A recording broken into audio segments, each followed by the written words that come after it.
पैसा बढ़ रहा है लेकिन शांति क्यों नहीं मिल रही है? क्यों? क्योंकि ये दर्द यूनिवर्सल है। इस दर्द से नौकरी वाले भी परेशान हैं, बिजनेस वाले भी परेशान हैं और मैरिड लाइफ वाले भी परेशान हैं। क्या आपने कभी नोटिस किया है, जैसे जैसे आपकी इनकम बढ़ी है वैसे वैसे आपकी शांति कम होती गई है। आपकी सैलरी बढ़ी, लाइफ स्टाइल बेहतर हुआ, आपका रहन सहन, आपके शानो शौकत और आपके पहनावे भी महंगे हुए। सब कुछ तो बढ़ गया लेकिन आपकी शांति क्यों नहीं बढ़ी? आपका वो सुकून क्यों नहीं बढ़ा? दोस्तों, क्या सच में पैसा ही सब कुछ है? चैन, सुकून और खुशियां भी क्या सच में पैसों से ही खुशियां मिलती हैं? या यह मेरे मन का भ्रम है, या पैसों की वजह से हम कुछ बहुत बड़ा मिस कर रहे हैं? आज हम उसी सच को आपके सामने उजागर करेंगे। दोस्तों, कहने को तो 25 से 34 की उम्र लाइफ के सबसे बेस्ट साल हैं। शायद यही वो समय है कैरियर बनाने का, सेटल होने का और दूसरों से आगे निकलने का।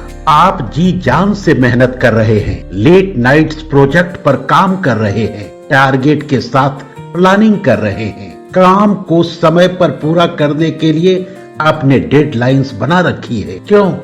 पैसों के लिए। इससे आपका बैंक बैलेंस तो बढ़ रहा है लेकिन धीरे धीरे धैर्य घट रहा है।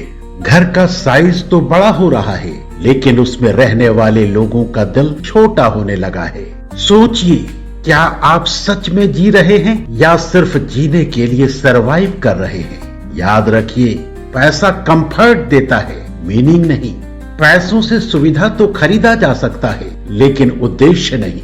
भगवत गीता हमें सिखाती है, मनुष्य सुख को बाहर की वस्तुओं में खोजता है लेकिन असली शांति तो केवल भीतर की गहराइयों में मिलती है।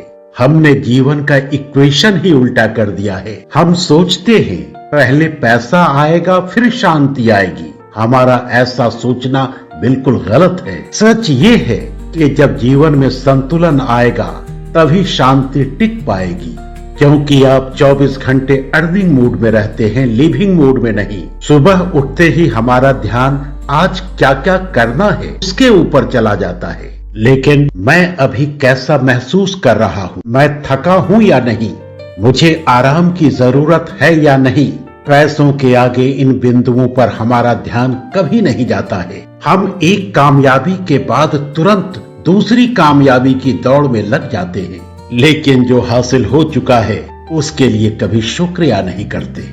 और जानते हैं इसका रिजल्ट क्या होता है? धीरे धीरे आपकी आत्मा सूखने लगती है।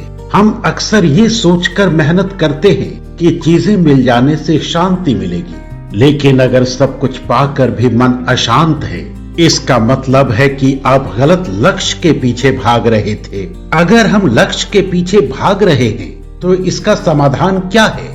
दोस्तों, इसका समाधान बड़ा ही आसान है। पैसा कमाइए लेकिन सबसे पहले उसका उद्देश्य तय कीजिए। बिना उद्देश्य का पैसा केवल बोझ है। हफ्ते में एक दिन सोशल मीडिया से दूर रहिए, अपनी तुलना किसी से मत कीजिए। हर रात 5 मिनट वो लिखिए जिसके लिए आप शुक्रगुजार हैं। कमाने की सीमा तय कीजिए, कमाइए उतना ही कि जरूरत पूरी हो लेकिन इतना भी नहीं कि आप खुद को ही खो दें। याद रखिए, पैसा एक साधन बन सकता है, आपका स्वामी नहीं।